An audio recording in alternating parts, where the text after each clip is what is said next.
Good afternoon, everyone, and a very warm welcome to all joining us in person and everyone online for the symposium Contemporary Public Art Enabling Inclusivity and Dialogue, hosted by the Saatchi Chair in South African Art and Visual Culture.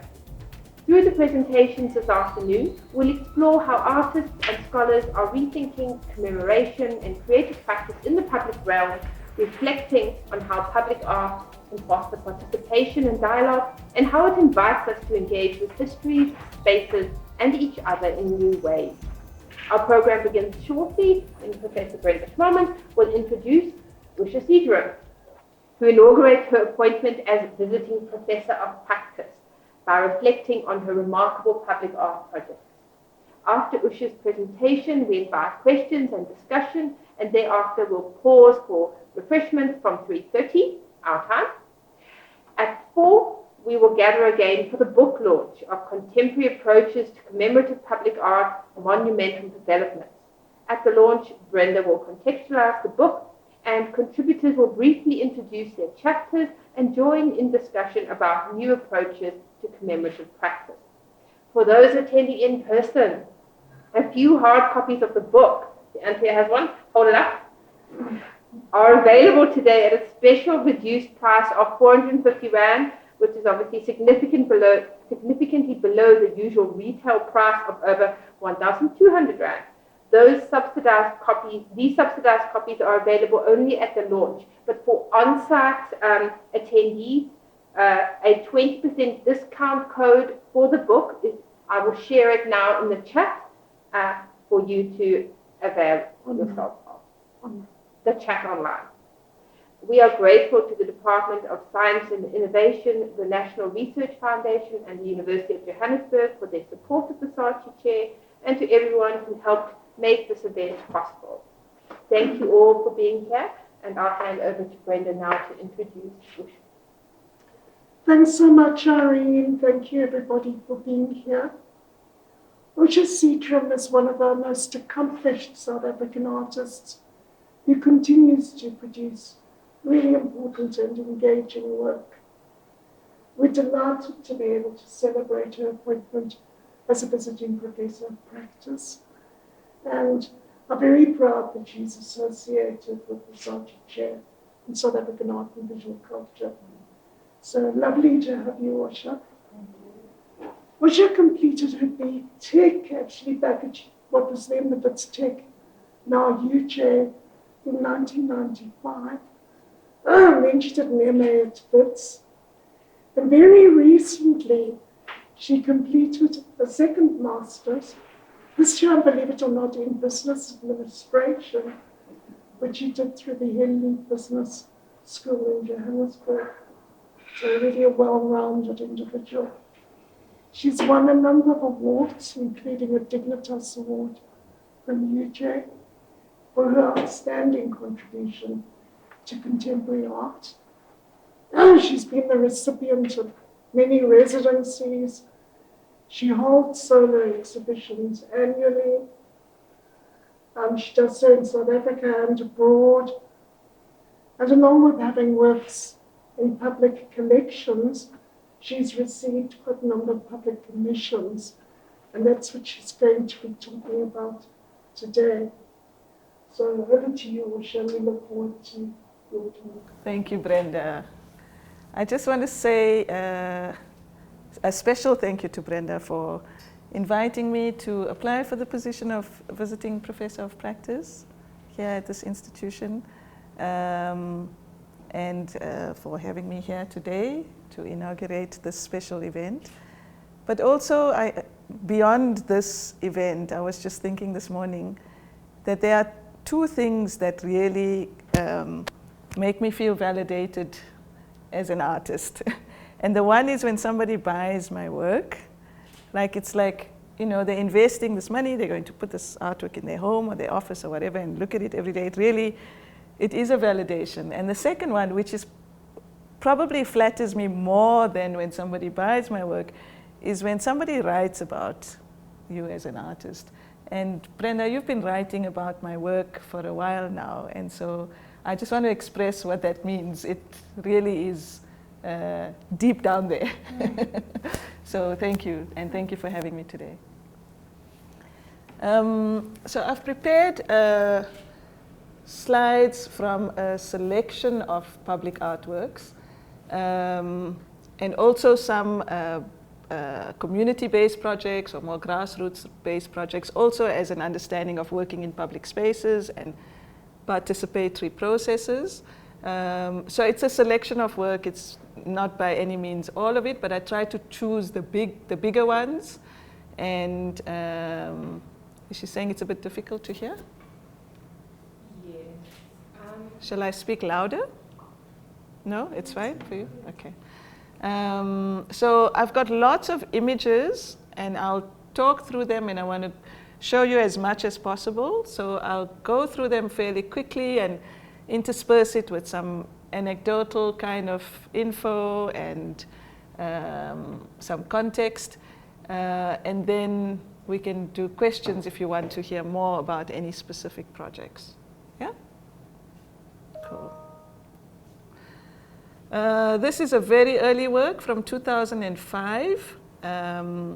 Oh, I just wanted to get a sense. Do we have lots of students on the listening in, or what's the makeup of the people that are listening? We have a mix of students, of book contributors, and general interested public. Okay. And postdocs. And postdocs, okay. So this was a very early work. I got this commission through an open call. It was one of my very first large-scale commissions. It was at MTN, so it's made from safety pins, like the ones that you use on a baby's nappy. And it's called Pin Code, which is, I think, why I got the commission, was this like word play. And it's still there. It's at MTN's head office on, what's that, Fairlands, 14th Avenue. Every few years, I go and I clean it up and I repair any little pieces that are broken, and we dust it off. I learned a lot through working at this scale, and had made all of these threads of pins. It has a particular order in which it goes, and you'll see on the left there, here, there's hangers, and there's got labels. Can you see from there? No, you can't. Okay, so on the top left image, there's labels, and then I very carefully pack them into a truck with layers of blankets between so that they don't get tangled. And then we got to site and all of them were tangled. So that bottom right image is where they were all tangled. And if you work in any corporate space, you basically get given from Friday afternoon till Monday morning. And by Monday morning, everything has to be cleared. You have to be done and everything has to be cleared. So we spent a full night and full day just untangling them before we were able to install. That's it during the day and at night. And that circular shape on the top was an existing structure, so the commission was to use that. You could do something below it, or I chose to hang from there. This is a work in Addis Ababa in Ethiopia. So my brief here was to create a sunscreen because the building had these full glass windows and the sun was too strong. So they wanted something that filters the sun but doesn't block it out completely. And this was a process where there was a long back and forth discussion about design. The client, which was the Department of Public Works in the South African Department of Public Works, we couldn't come to something where they were happy and I was happy. So it's the South African Chancery, but they wanted like more cliched kind of imagery, the Big Five, or the Bele designs. And that's also like a thing about public art, that you're not dealing with an art like our people. We're not dealing with our people. The language one uses has to change. If you talk about an installation, they think it's an electrical installation. If you talk about works, they think of work and not artwork. And so like I've learned to work with these other people, these muggles, who, who really do speak a different language. So in the end, I drew from rock art, and it was something that we were both happy with. So this work is made on stainless steel mesh that I got custom made, and the image is created by placing in pop rivets. Couple of hundred, probably a few million pop rivets. And I have to share this story. I always share this story when I talk about this work. Because of the design, the design of the image, I didn't know quite how to estimate how many pop rivets I would need. So I thought probably like 50,000, and then it's like I needed another 50, and then I thought, well, this is too little, it's only covering this, I'll get another 100. So I kept on buying it in these like 100,000s. And then I would like go to a place in Johannesburg, and then they'd be sold out, and I'd find another place where I can buy it, and then another. And then eventually I like was almost done with the design, and I needed like I think 30,000 or something more. And I phoned every place in Johannesburg, and they said, we sold out. You've bought them all, because it's a particular size. I needed this size, and nobody had it. And then somebody said to me, phone this person in Cape Town. He's the person who imports it, and he's the main supplier for all. We all buy it from this person. So I call this guy in Cape Town, and I say, I'm looking for this size of pop rivets, and everybody in Johannesburg seems to be sold out. And he says, I know, there's some crazy woman in Joburg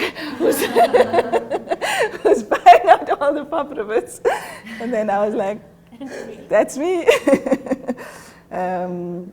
So I was also pregnant at the time when I made this work, and I would paint sections of it, and I had 2 teams. There was a deadline. I had 2 teams of people pop riveting. I used pneumatic rivet guns with 2 compressors, and I had a day shift and a night shift to complete the work on time. So here, if you look on the left, in that bottom middle image, you see little yellow tags and white tags. Those are a coding system to put the work together. Because I couldn't go to install the work on site, because it was the same time as when I gave birth to my daughter. And so the engineer came down to Johannesburg. We had several meetings to design the kind of hanging system around it. And then I created like a map almost, like a jigsaw puzzle, to put it back together. So that's the design. And then, so 1 square there is 1 panel here, right? So that you get a sense of scale. So each tile there is one of those massive panels. This is it when they were installing it.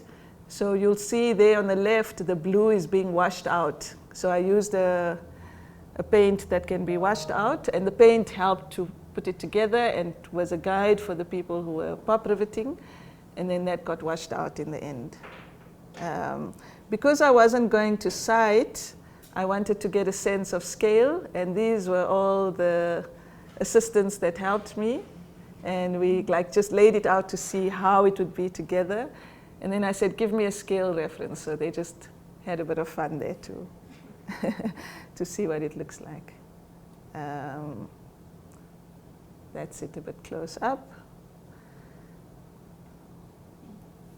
Another work that I've done, this is in Kliptown. These figures on the top represent 1 tenet of the Freedom Charter. And I've been told recently that the whole precinct is not in a good state at all, but the sculptures are surviving. They are made out of slate stone, This is on the site and the Freedom Charter. That flame on the top, bottom right is supposed to burn continuously. I don't know if it still does.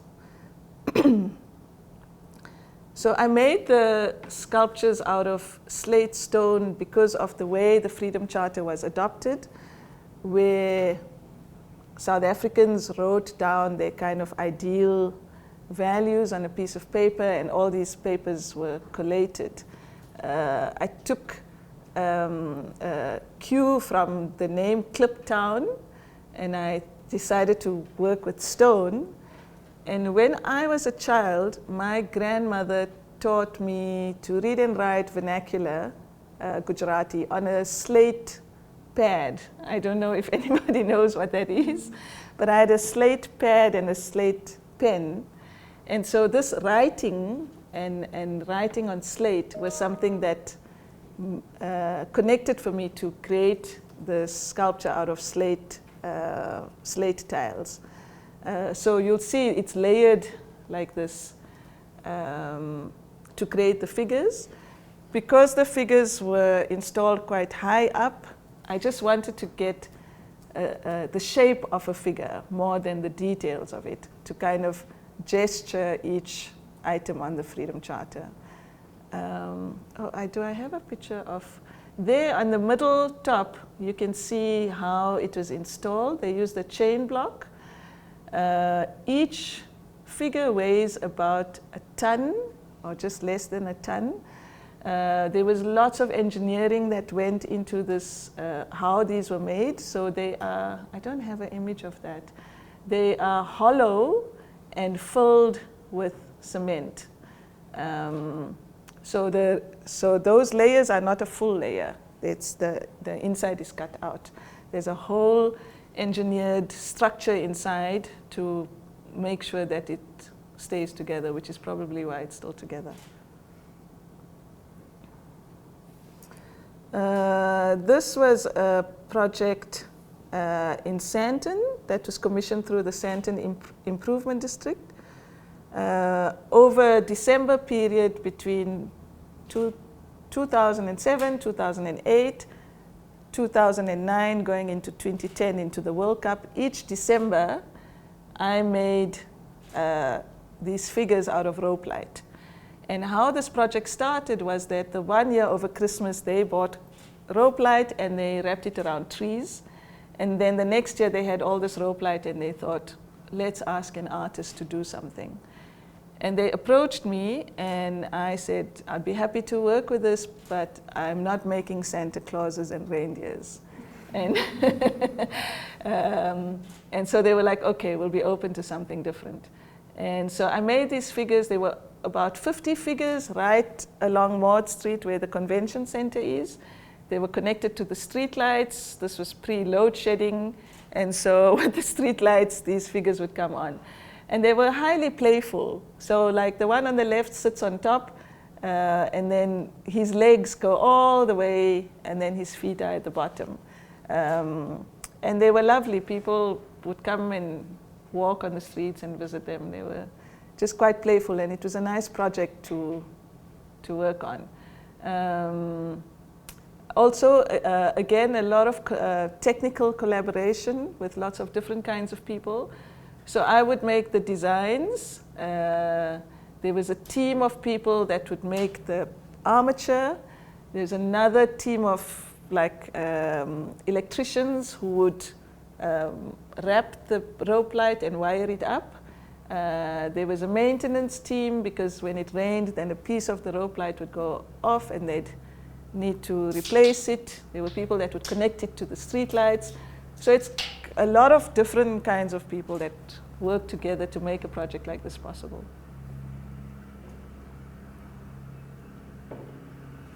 This one under the street light was my kind of like a little secret. Like it was the time when the Zuma shower incident happened. So like inside a thing that we call this the Zuma piece. But like nobody knew about that.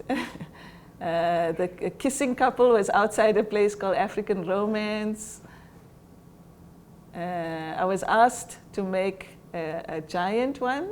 These figures were called Y Men.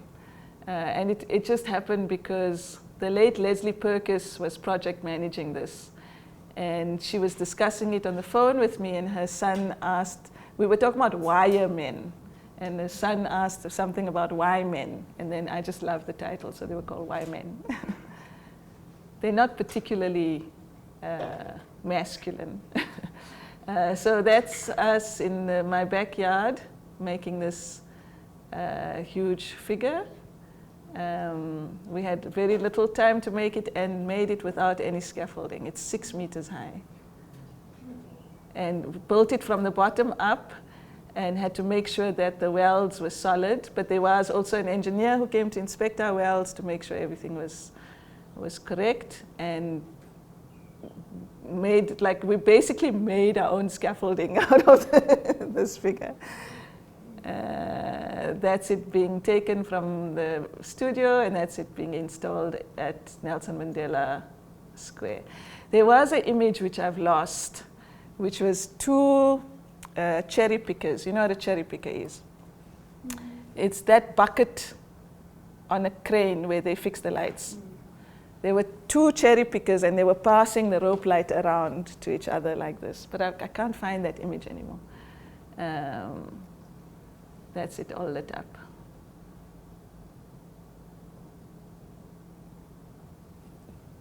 This is an artwork outside the Hamidia Mosque in Fordsburg, just around the corner from the bag factory. Sunday Times had a centenary, and they commissioned a whole lot of artists to commemorate certain sites in Johannesburg.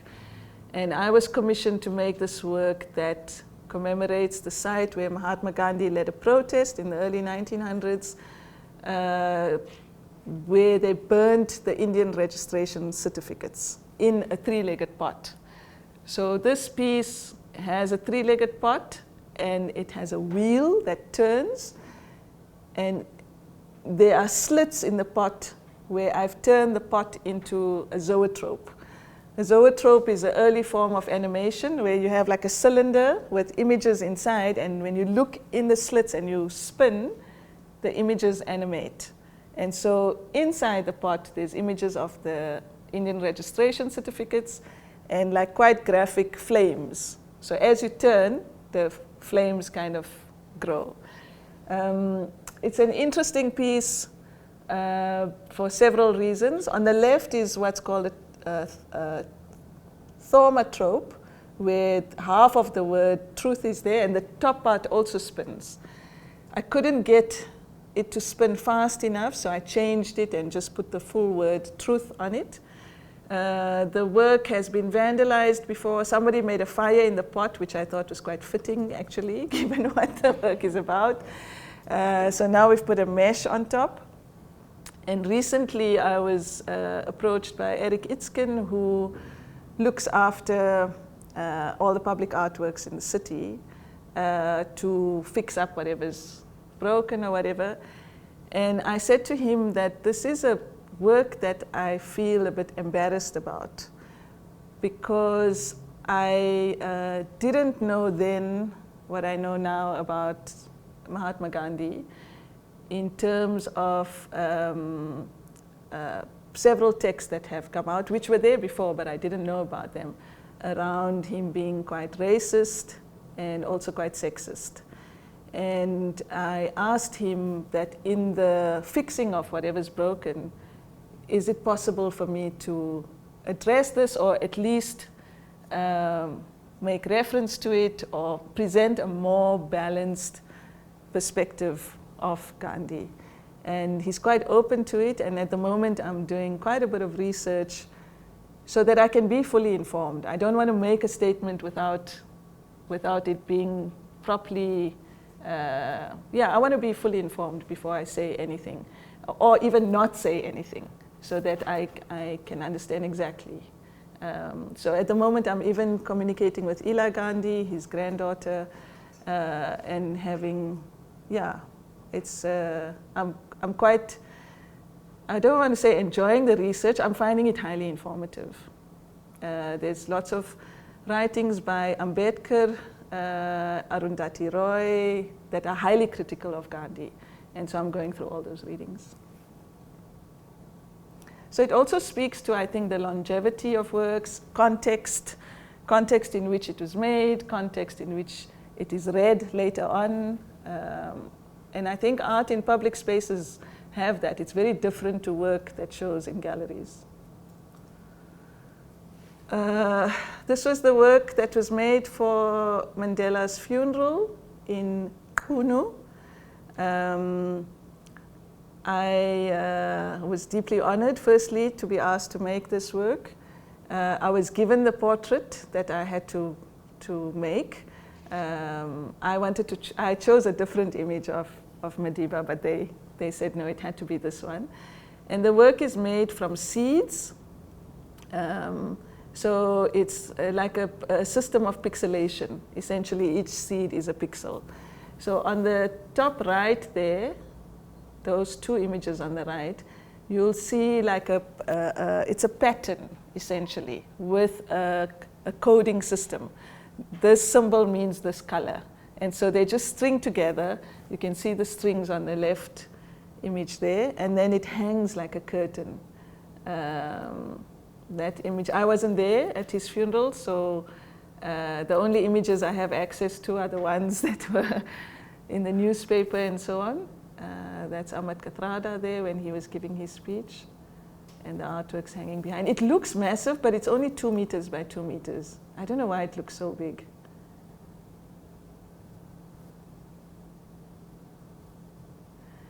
And then shortly after his passing, I had been planning this work for a while. Before knowing that he passed away, I was reading a lot and I was thinking a lot about the idea of forgiveness. And so I made this large stencil, and I wanted to create this text piece. So this is not a commissioned piece. This is just my own thing that I wanted to do.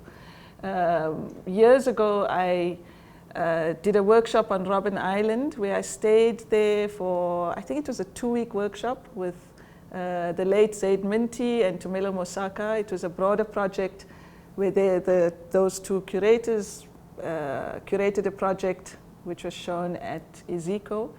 And so I had collected some lime, powdered lime from the island. And years later now, I wanted to make this piece with the lime. And that is so then I wanted to make this piece, and where I wanted to put it didn't work out. And then my friend suggested, why don't we go to Mandela's home and do it there? And I had sent a press release out the night before, and Paul picked it up. It was the first time that we met, where he came and documented me sifting this text. The work that I've just installed here outside Nelson Mandela's house is a temporary public artwork.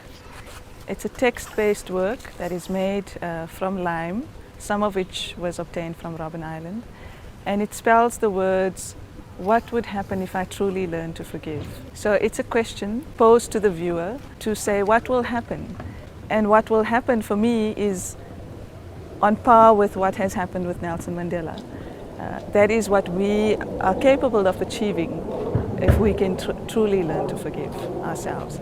And it's a question posed on the individual level. I, that's why it uses the word I. It's not about you, it's about what I have to do. The courts are overflowing, and our inability to forgive perpetuates so much of violence and so much of crime. In my press release, I speak about the fact that we are rated amongst the lowest on the happiness index. South Africa is rated right at the bottom.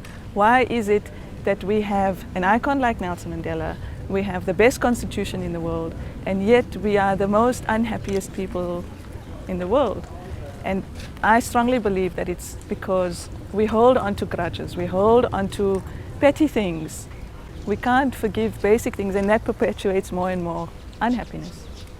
The solution would be to see the oneness between ourselves. It sounds really woo-woo and it sounds, kind of out there, but I really believe that the solution to everything is love. If we can truly reach out to the next person and connect on that level, then this world would be a very different place. Obama said in his speech that Nelson Mandela makes him want to be a better person. And those words rang so true for me. He represents what's possible for us. And as a nation, we connect through our loss of him, but also for what he stands for and what the potential is within ourselves. That we feel that if he can be this amazing person in this world, then he stirs something within ourselves that strives to want to be the same. And we connect on that level as South Africans. And for me, his passing has brought that element.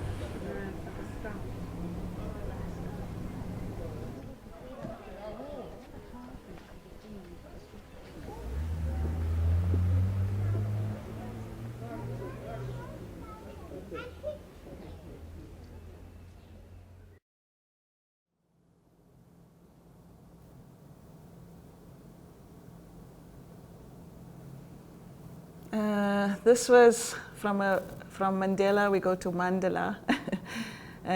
This is a piece that I did in collaboration with Hannelie Coetzee, and it was part of a festival in Cape Town that was themed human rights or human right, and we interpreted it as human rights and looked at the South African Bill of Rights and found a violation to each right.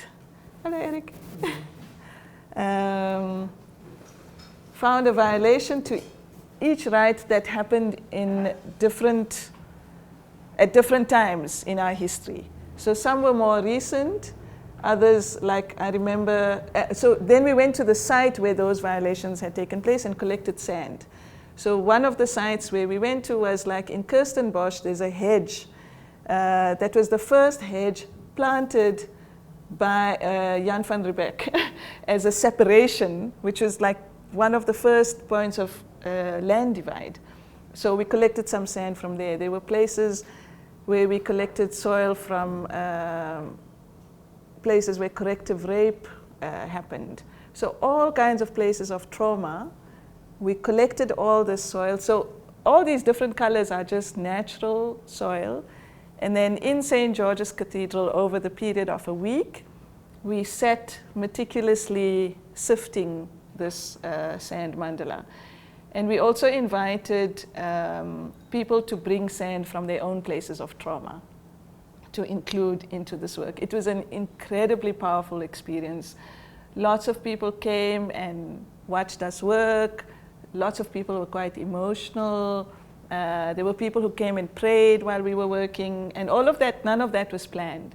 And then after a week of sifting, I also met Archbishop Tutu on that trip. And then after a week of sifting, we swept it up, put it into a little paper bag, and walked to the ocean and kind of dispersed it as an offering, I guess. It was a really beautiful project, this.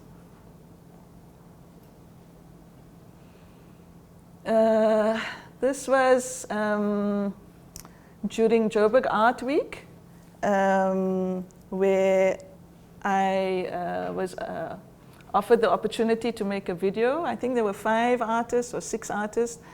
And for the students that are listening, this was like a project where I got asked, do you want to participate in this? You can make a 40-second video. It still goes through some kind of selection to see if it's okay. It will be shown on the EPSA towers every 8 minutes for the period of the week, but there's no money. You won't get any production money. You don't get paid as an artist. You'll have this coverage, and if you want to take it, if you don't, that's fine. So I took it up, and I made an animation. I think 280 frames. Is it playing?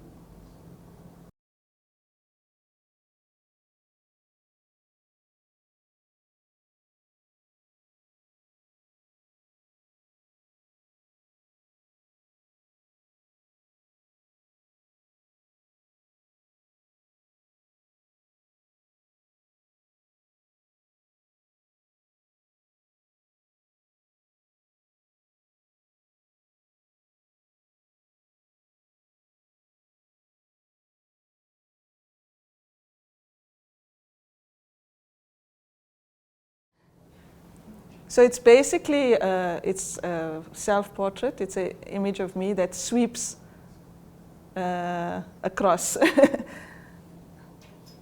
Doesn't play, huh? So, and then you see it on the top of the building there. So she sweeps across and then around the whole building. And I think it was, I'm trying to think, we had just got a new mayor. I think it was Parks Tower. And I was like commenting on, you know, like a new broom sweeps clean. We had also had municipal strikes where the city was literally disgusting. And it was like, okay, let's clean it up kind of thing. But also relates to all my other work around domestic labor and women's kind of position in the home and cleaning and all of that. This is not a public artwork, but I wanted to show this as a kind of something similar to other work that I've made. Those are the bottom of eins, which I use a lot in my work. That was at the Joburg Art Fair in 2022. And this, I've been making quite a lot of wings. And then, of course, there's this big one outside the Radisson Red Hotel, made from the same material. Yeah, wings, I think for me, speak about the desire for freedom for lots of women. But that it's a desire that's not, that one can't really fulfill. And having said that, these wings literally flew over the building to get to the other side when we were installing. This crane took it and just like lifted up and went literally over the entire building to the other side. Because of my studio has a low ceiling. And these wings are 5 meters high. And I made them completely horizontally. Two wings that are the same shape. I couldn't even put them next to each other because my spaces are quite narrow. And the only time I saw them vertical was when they were on site. But that's us making the wings there. It's become like an Instagrammable thing. Everybody takes pictures with the wings. And then I often get tagged. Not always, but it's, I mean, I intended it to be like a kind of work that one engages with, but I never anticipated it to become this, you know, this kind of selfie moment thing. I also make mosaics, and I put this in to just show how I've kind of looked at gender roles. I was asked to make mosaics for the bathrooms at a park on N Street. And so for the female bathrooms, I chose to show, you know, quite a young, dynamic kind of sassy woman. And then in the male bathroom to show a young father. This is a mosaic that was done at the Sabikwa Art Center. I went through their archives. It took me like 3 days to go through their entire photographic archive to find the right imagery, and then I photoshopped the background away and so on. And one of these kids is now an adult and still attends at Sabikwa, apparently. And then is it last year, the year before? 2 years ago. I made this massive mosaic at Red Hill School. I worked together with an architect, Asher Marcus. It's 154 square meters of mosaic. It's also something to be said around collaborating with architects, not at the end stage when the building is already done and they say, oh, let's bring an artist in. But like from design phase already, so that the artwork is really integrated with the design and it works together. So I worked with Asher already in design phase. In fact, I had led a workshop with him and his team to design the entire building, which was quite incredible. Red Hill uses a teaching methodology called the Reggio Emilia process. And so using the same kind of methodology, I did workshops with the learners. So this was some of the workshops that I did. And I also did workshops with the teachers. And then the design of the mosaic came out of those workshops. So the participatory element already started before the artwork, or informed the artwork rather, which is a really nice way of working. I enjoy working like that.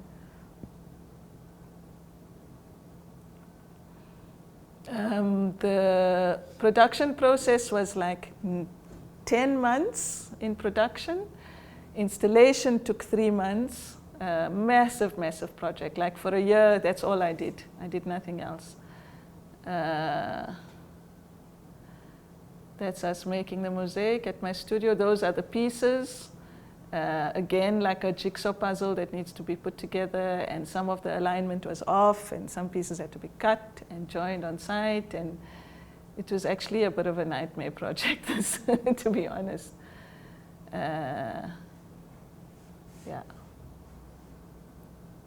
There you can see some of the installation.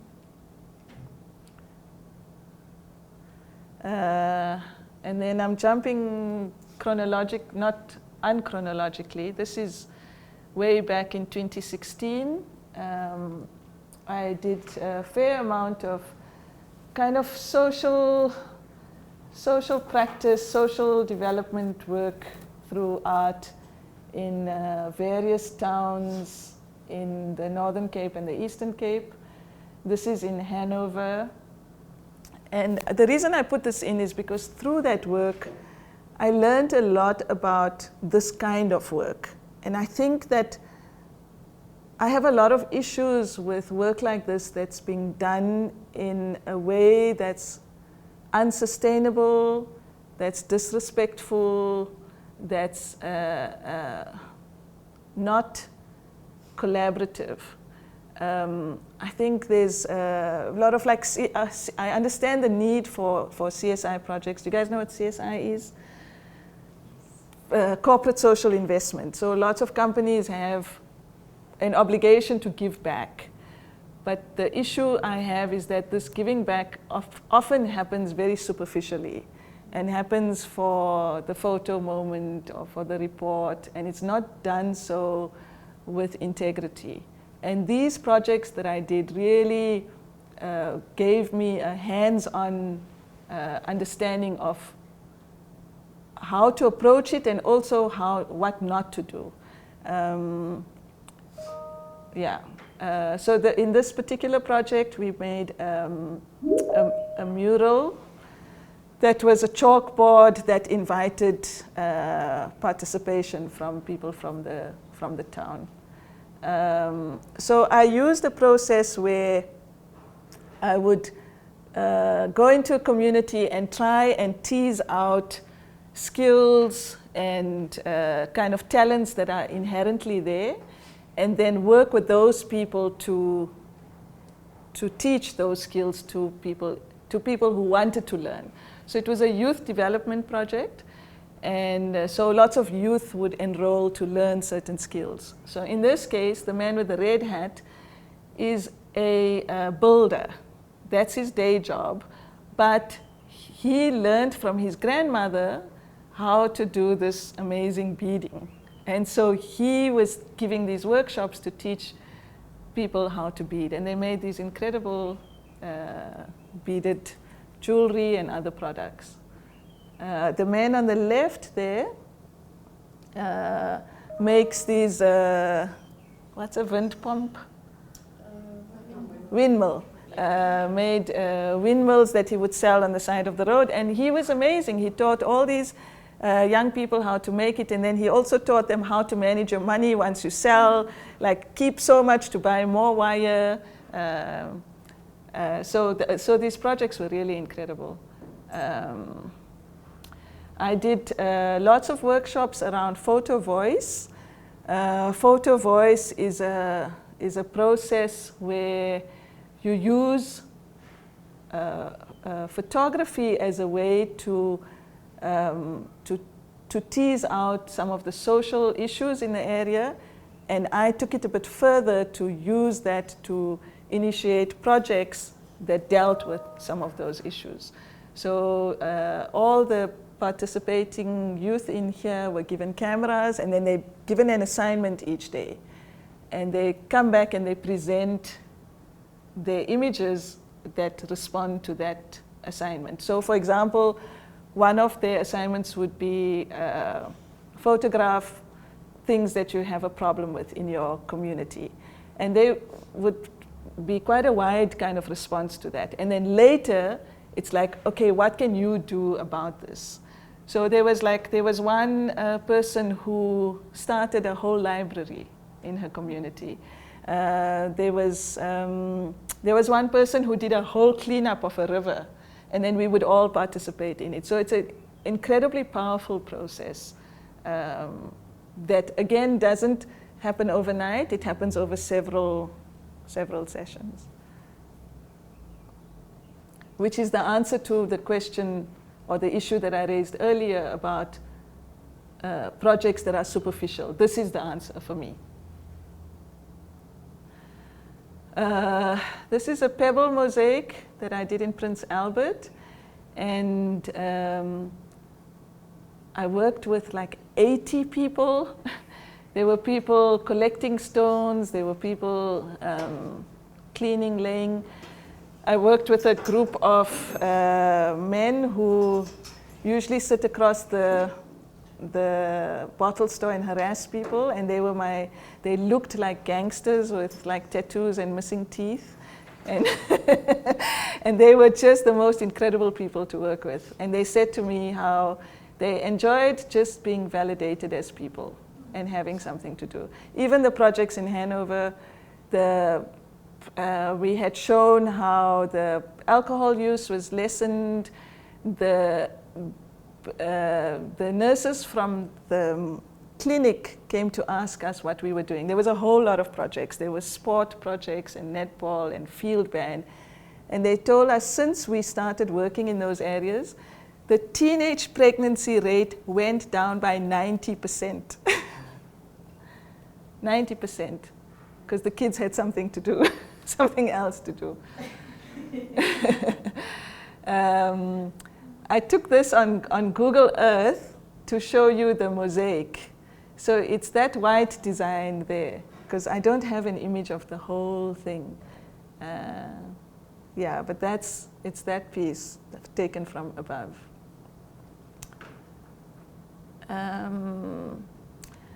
This is typical work that I make with wooden pegs, and I put this in to show you why I made a half a peg of that size. This was, it's massive. It's 15 meters length, but when it's sitting at an angle, it's like 13 meters. It's made out of steel pipes. It weighs 40 tons. It was made in Lagos and traveled to the US and shown at Burning Man in 2022. It was the biggest project I've ever worked on. The project itself spanned over 2 years because we started it and then COVID happened. We had bought half the materials and then the world paused, and when we started again, the price of steel had gone up ×7, I think, and we couldn't, our budget was completely out. We had several fundraisers in London and New York to cover the cost. I made, so this is the fabrication in Lagos. Again, I worked with lots of teams of people. I made, I don't know, 8 or 9 of these out of perspex. They're like 2 meters tall, and we auctioned these off to raise money. I made 14 of these little aluminium ones that were also auctioned. This is the installation on site. There in the front you can see the base and then that massive spring. We had lots of heavy equipment to put this together. Lots of engineering goes behind this. Yeah, look at that scale. And then you could climb up. That railing was built into it, so you can sit there and watch the sunrise. So it was positioned to face east. Usha means sunrise, so Burning Man people love that. Yeah, there's some more installation shots. It's made in 3 parts, and then it gets installed. I have like a 7-minute video. Do you want to watch it on the installation? Do we have time? We should do, yes. Yeah? Okay. Maybe we can take some questions. I have a few more slides to show after this. Is it this one? Yes. We have an African proverb that says, it takes a village to raise a child. This project, which is our baby, has really taken a village to realize it. It was very important that we as Africans are represented globally. And one of the things that I'd noticed being at Burning Man is that there's very little African representation, both in terms of participants, but also in terms of art. And our art is unique, it is vibrant.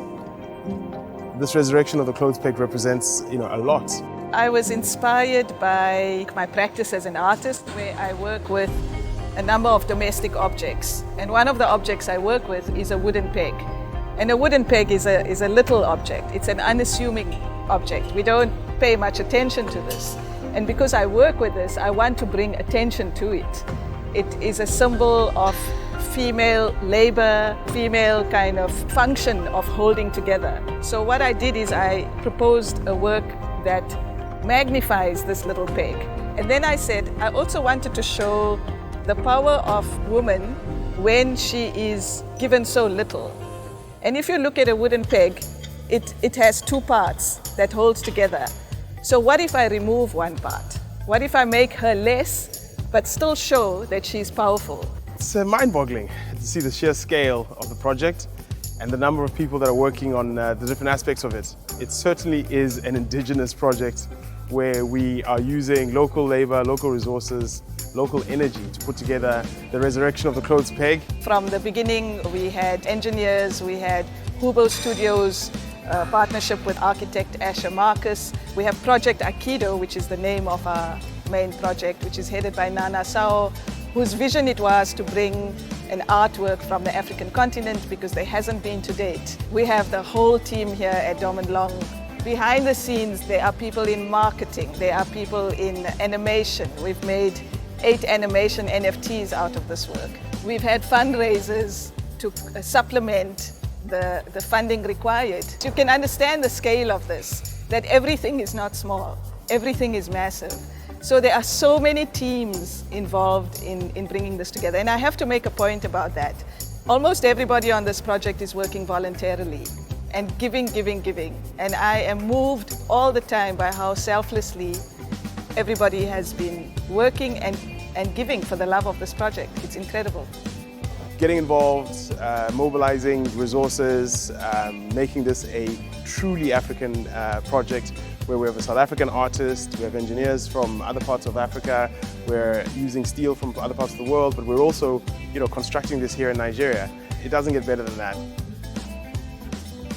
In executing a work of art as beautiful and as important as this, and as large as this, we've had to bring our strong technical skills to bear, but also, as usual, work to time and to budget. There have been many challenges on the project. The biggest challenge for us, apart from the scale and the scope of the project, was that COVID happened in between. And so the project was delayed, the prices of steel increased, and so constantly throughout this project we have been faced with challenges and have had to think outside the box. We have had to think creatively. The biggest problems were time, relying on third parties because we have to get suppliers to bring the various pieces that we need, shipping, clearing customs and things like that. Those were very big problems. Of course, cost, because in conceiving of this project, over the last 2 to 3 years, pre-COVID, the cost of steel has spiraled out of control. So we've had to find a way of managing that, in spite of the challenges of third parties, that we do things on time, on budget, and of course to the right standards that we are well known for. We decided to galvanize the piece because, given the way the steel looks, and if you look behind me you can see the red ochre rusted steel, it's not going to stand out in a desert environment like the playa, a very brown, red hue. And so going for a galvanized silver look, which we're going to try and polish, is going to make it stand up very, very iconic. You can see behind me various pieces that have been galvanized that they are going to stand out in the playa. And so if you're standing at the Man and you're looking towards the temple and you see our piece, you're going to see the silver galvanized resurrection of the clothes peg, which will be visible for everybody to see. We want our work to be seen, we want it to be interactive, we want people to experience it. And so that's why we've chosen to galvanize it, and I think that's worked. I think there are two voices that are absent in the world. And I think it's the African voice and the female voice. And this is what this artwork is bringing. And it's saying we have a different voice to a Western voice. And the voice is one of the way the nature of this project has been. It's a collaborative voice as opposed to competitive. It's about working together. But it's also about a different kind of value system that I think globally needs to be recognized. A female voice is a very powerful voice without being aggressive, without being violent. It's a nurturing voice that is more powerful than a very domineering voice. And I think these are the kind of values that this artwork embodies, and this is the message of the work. You know, this is a collaborative effort. It's got significant logistics attached to it, but the prominence of being able to show this work to a wide audience on a global scale is really what we're looking to achieve. And to be able to support communities off the back of it. This is, you know, that's part of the plan. And yeah, we're very, very excited and humbled by the opportunity to be able to do this. We would like the international audience to have the benefit of enjoying the culture for which we are well known in Nigeria as well as in South Africa. And so in showing at Burning Man, we're giving the international audience the opportunity to do that. But of course, in bringing it home to Nigeria, we're going to allow the local population to enjoy this important piece of art as of course the tourists that are being attracted to Nigeria. And most importantly, as Lagos is becoming a global tourist and cultural destination, we think this piece will become one of the iconic images with which Lagos will be forever associated. And we're very proud to have been able to support this project in bringing it home to Nigeria. I would like the audience to think about what it is that this work means. So it is a work that brings critical questioning. So to think critically, what is this about, and question for themselves what this work means. Physically, the work is interactive. You can climb up to a seating area, you can experience the work physically. There are this section here where the pipes are hollow, and when the weather conditions are right, the wind will blow through it so it will make a sound. So it is a piece that is alive.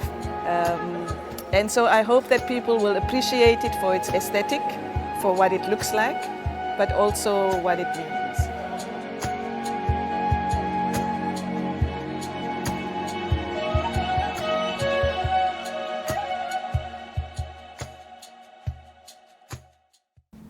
I have one more artwork to talk about and then I'm done.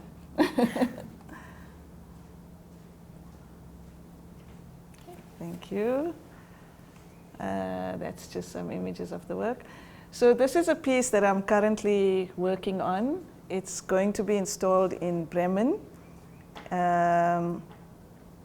Maybe this one works.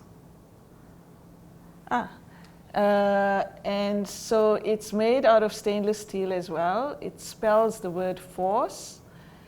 And it's made like something you can sit on, but it's quite uncomfortable to sit. And it tells the story of a refugee from Sierra Leone. His name was Lai Almakonde, and he was arrested by the police in Bremen, where he was suspected of carrying drugs. And they administered this process called emetic. So it's an emetic torture where they put a pipe into your throat and force you to vomit.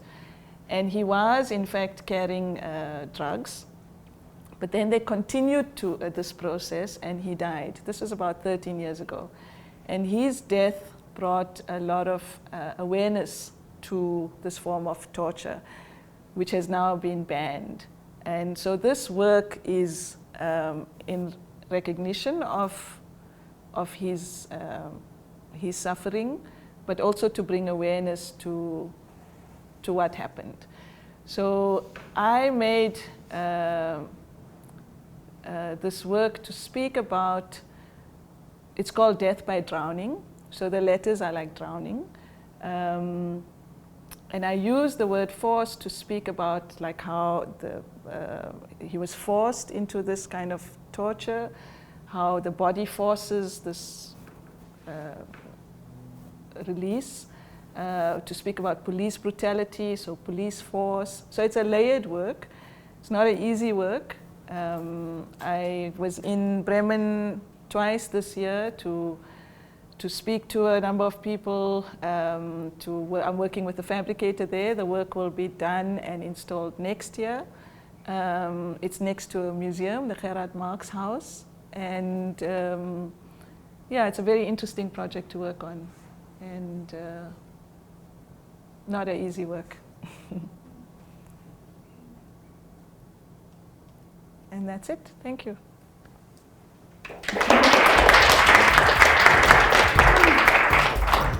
Thanks so much, Usha.